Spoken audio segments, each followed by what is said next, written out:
Children, this is the answers for the revision sheet 1, जिसमें basically 1 mark के question सारे comprised थे. The first is division of power between the higher and the lower level of government is called vertical division of power. 2 types की होती थी, एक होता था horizontal और एक होता था vertical.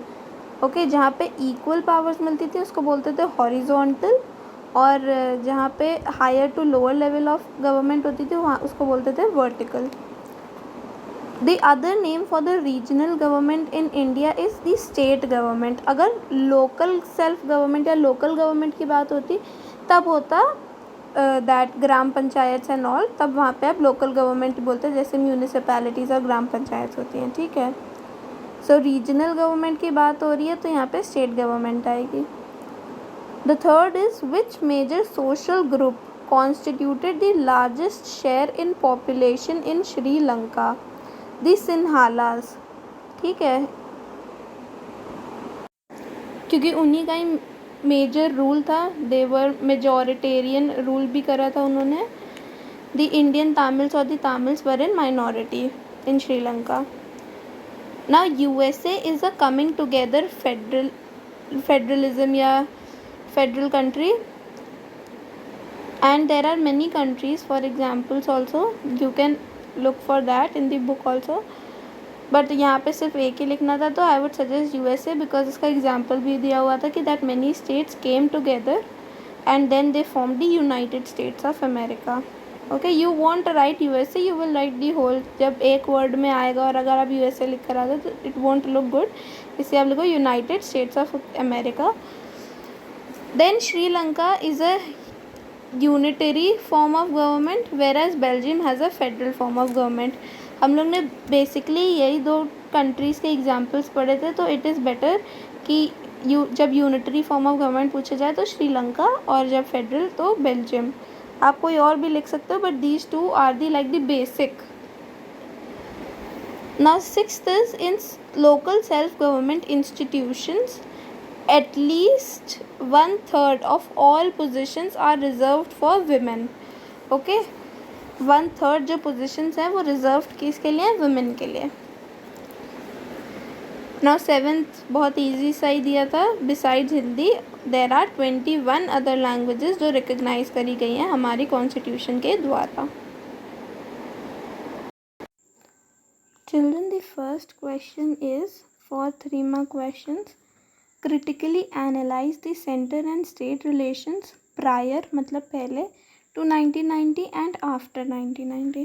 और ये क्वेश्चन हम लोग कई बार कर भी चुके हैं. सो अब जब 3 मार्क्स का क्वेश्चन होते हैं तो बेसिकली एग्जामिनेशन चाहता है कि आप 3 पॉइंट्स लिखो.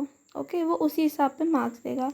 अब इसके 3 पॉइंट्स जो होंगे, पहला होगा कि सेंटर और स्टेट के रिलेशंस क्या थे when the same party was ruling at the central level. ठीक है, उसमें आप लिखोगे कि जब सेम पार्टी रूल होता था तो जब स्टेट गवर्नमेंट किसी और पार्टी की बनती थी तो उसको डिसमिस कर देती थी. The second will be coalition government and autonomy of states. Coalition governments का फॉर्मेशन हो रहा था, एक न्यू एरा की स्टार्टिंग हो रही थी, respect for autonomy of states हो रहा था. सो कि आप इसमें इसके बारे में लिखोगे. Then the third point will be the judgement of the supreme court as I have discussed with you all. ठीक है, कि जो ये डिसीजन था वो सपोर्ट करा गया, फेडरलिज्म को भी सपोर्ट करा गया by the decision taken by the supreme government कि सेंट्रल गवर्नमेंट डिसमिस नहीं कर पाएगी स्टेट गवर्नमेंट को in an arbitrary manner. So there are 3 points for your first question. These 3 points ऐसे ही आपको भी लिखना होगा. ठीक है, अगर आपने मतलब नहीं करा है तो बेसिकली आप करेक्शन करो और इन सब क्वेश्चंस को समझ लो अच्छे से, ताकि अगर फ्यूचर में आपको ये वाले क्वेश्चंस आएंगे तो you will be able to do. ठीक है. Now the next question is mention any 4 difficulties. So children, difficulties for the local government in India are these points. Okay, आप इसको 4 पॉइंट्स में कर लेना. That elections are held regularly in but gram sabhas are not held regularly. Second will be most state governments have not transferred significant powers to the local government. third will be they don't have adequate resources, and fourth will be that we are still a long way from realizing the ideal of self-government. Okay. And children, the next question is differentiate between coming together federations and holding together federations. इसका आप लोग उसमें भी कर चुके हैं, worksheet में भी. Still I will give you 3 points of each.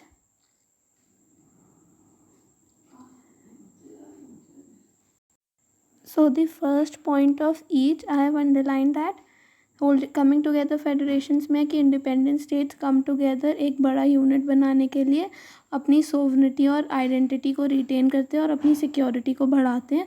इनको बोला जाता है coming together federations. The second is the holding together federations, मतलब first point of each.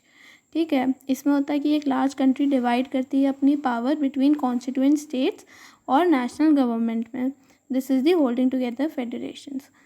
Now the second point will include that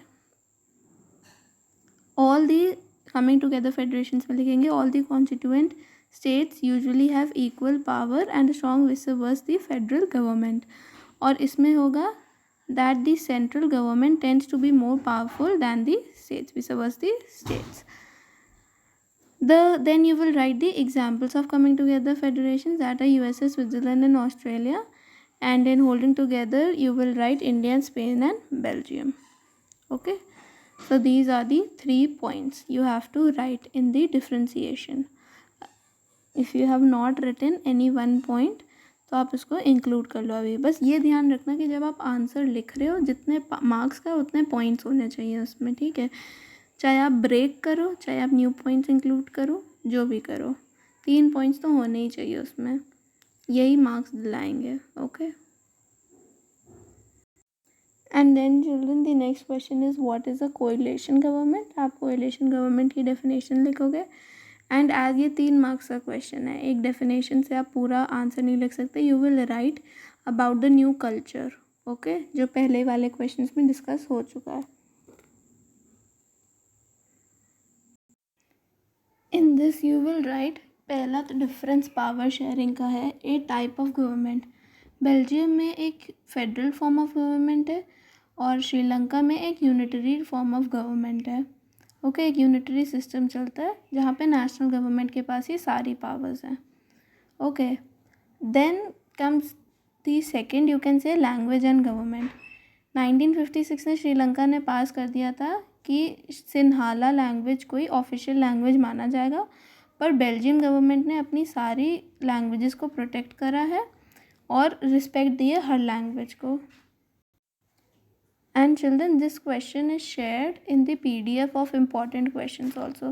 So you can look up this question in the PDF also that I sent, because ये सब board questions ही हैं जो मैं mainly discuss कर रही हूँ. Okay.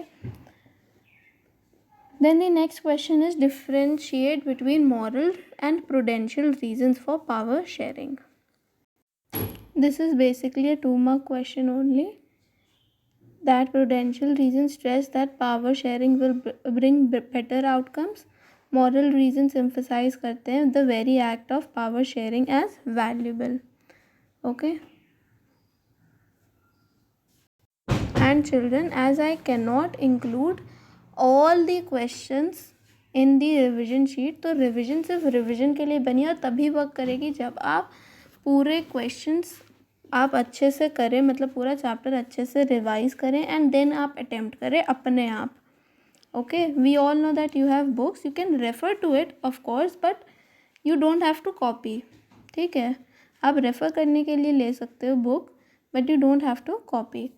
When I discuss the answers then you please correct them. Okay, because मेरे को मेनली देखना है that who all are participating, कौन कौन लोग हिस्सा बन रहे हैं इसका. ओके, और कौन कौन लोग एक्चुअल में रिवाइज कर रहे हैं. And children, I am repeating it again. अब मैंने जैसे सिविक्स का कंडक्ट कर लिया है, तो if you have any doubt in both of these chapters, आपके पास मौका है कि आप अभी भी पूछ सकते हो.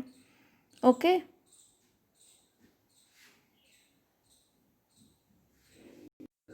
Now today you have to do history.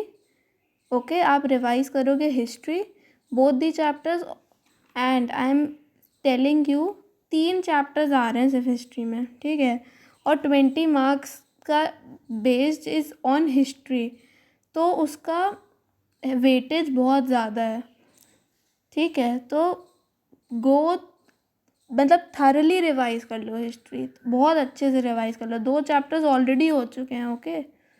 तो मतलब आपका 12-13 मार्क्स सिक्योर हो जाने चाहिए बोर्ड एग्ज़ाम्स में because of history only. So go through it अच्छे से, कहीं पे भी कोई प्रॉब्लम आए, कोई चीज़ हो सकता है नहीं समझ में आ रही हो, अब काफ़ी टाइम हो गया रिवाइज करे हुए, आस्क, ओके।